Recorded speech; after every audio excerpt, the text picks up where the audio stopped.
बुजुर्ग हैं, है ना। लेकिन हम लोग सुना करते थे कि भाई पहले के जितने बुजुर्ग व्यक्ति थे वो काम की बात करते थे, वो ध्यान की बात करते थे, वो ज्ञान की बात करते थे। लेकिन हम नौ पीढ़ी के लोग जो हैं आजकल काम की बात कर रहे हैं। तो मोदी जी को भी अपने काम के बारे में बात करना चाहिए। लोगों के ध्यान के लिए उन्होंने क्या किया, ज्ञान की बातें करनी चाहिए, ना कि बेकार की बातें करनी चाहिए। तो मोदी जी तो प्रधानमंत्री हैं, कुछ भी कह सकते हैं हम लोगों को, लेकिन उन्होंने 10 साल तक क्या किया, यहाँ आए मिथिलांचल के लिए उन्होंने क्या किया, बिहार के लिए उन्होंने क्या किया, बल्कि बिहार के लोगों ने उनको 39 सांसद दी। तो उन्होंने तो केवल धोखा दिया है, झूठ बोला है।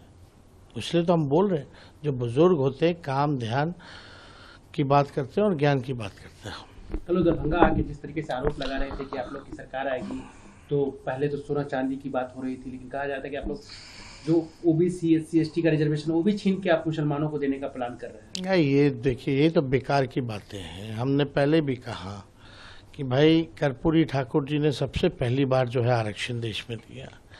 जो भी समाज में पिछड़ापन जो था, चाहे कोई धर्म में था, उन सभी जातियों को दिया है। ये केवल मोहरा बना करके सबों का आरक्षण छीनना चाहते प्रधानमंत्री जी। खाली डर दिखा करके सबका आरक्षण को खत्म करना चाहते हैं, लोकतंत्र को खत्म करना चाहते हैं, संविधान को खत्म करना चाहते हैं।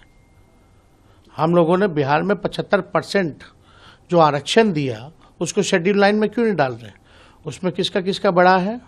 पिछड़ों का बड़ा, अति पिछड़ों का बड़ा, आदिवासियों का बड़ा, दलित भाइयों का बड़ा। 75% पूरे देश में सबसे ज़्यादा आरक्षण हम लोगों ने दिया, बढ़ाया। हम लोग तो बढ़ाने का काम किए हैं।